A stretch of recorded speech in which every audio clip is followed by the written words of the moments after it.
So here's a thought experiment for you. What happens when you take a $38 trillion problem and throw a tech billionaire's wild vision for the future at it? Well, you get one of the most out there and honestly most controversial economic ideas of our time. Today, we are going to unpack Elon Musk's claim that AI and robotics are pretty much the only thing that can solve the US national debt. So is he onto something, or is this just completely disconnected from reality? Let's get into it. Here's how we're going to break it all down. First, we'll try to wrap our heads around the sheer size of the debt. Then, we'll dive into Musk's high-tech fix and the whole productivity argument that's behind it. After that, we'll bring things back down to earth with a healthy dose of skepticism. And finally, we'll see how this whole thing fits into a classic economic debate. You know, the whole growth versus discipline thing. Okay, so before we can even begin to understand Musk's pretty radical solution, we first have to get a real sense of the problem he's trying to solve. And folks, it is a big one.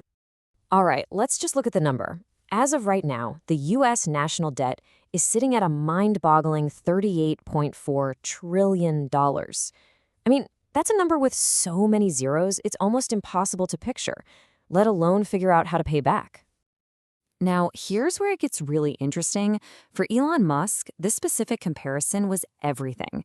The idea that we're spending more on just the interest for our debt than on the entire U.S. military, he called that his personal wake-up call. That's the moment this giant, abstract number became a very real, very urgent crisis in his mind. And for a crisis that big, he argues, you need a solution that's just as massive, one that, in his view, completely bypasses Washington, D.C. altogether. And this quote, this is really the heart of it all. Notice, he's not talking about raising taxes or cutting spending or some new political deal. Nope. Musk's view is brutally simple. Artificial intelligence and robotics are the only way out. He's convinced they can unlock a level of economic productivity so huge that the debt basically becomes a rounding error. So that raises a pretty obvious question, right? Why this intense focus on technology? Why just brush aside all the economic and policy tools that governments have been using for, well, centuries? It really boils down to this. He has almost zero faith in the political process to fix this kind of problem. His whole argument is that our political system is designed to make popular choices, not the incredibly deep and, let's be honest, painful cuts you'd need to make a dent in the debt. He basically sees Washington as hopelessly gridlocked. So, here's his game plan, broken down into 3 steps. Step 1. Unleash a wave of massive automation. Use AI and robots to completely revolutionize how we make things. Step 2. All that new productivity creates an explosion of economic growth.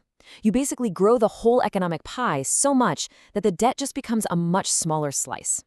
And step 3, this whole thing happens through innovation, sidestepping the political mess entirely. It's a classic engineer solution to a political problem, and you can totally see his experiences at Tesla and SpaceX written all over it. But, and you knew this was coming, not everybody is buying into this tech utopian dream. Let's look at some of the pushback. And that really is the $38 trillion question, isn't it?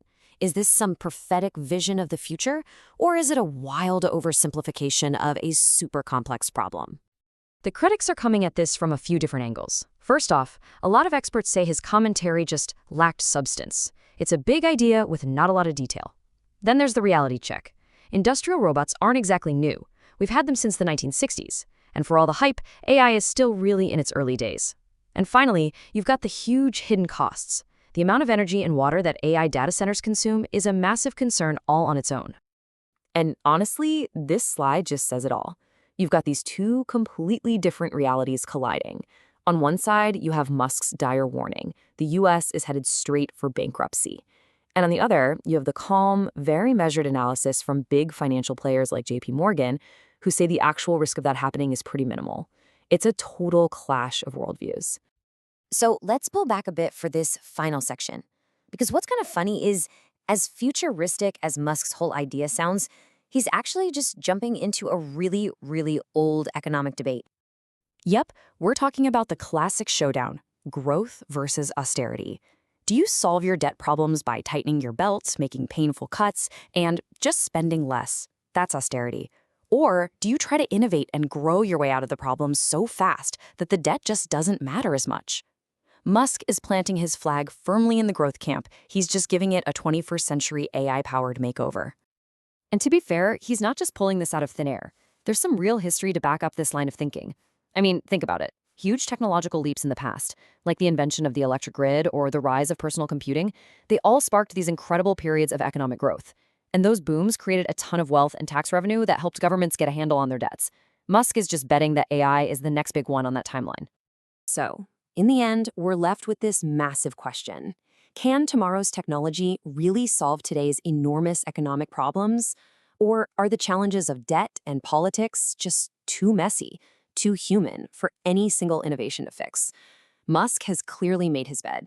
I guess the rest of us will just have to wait and see.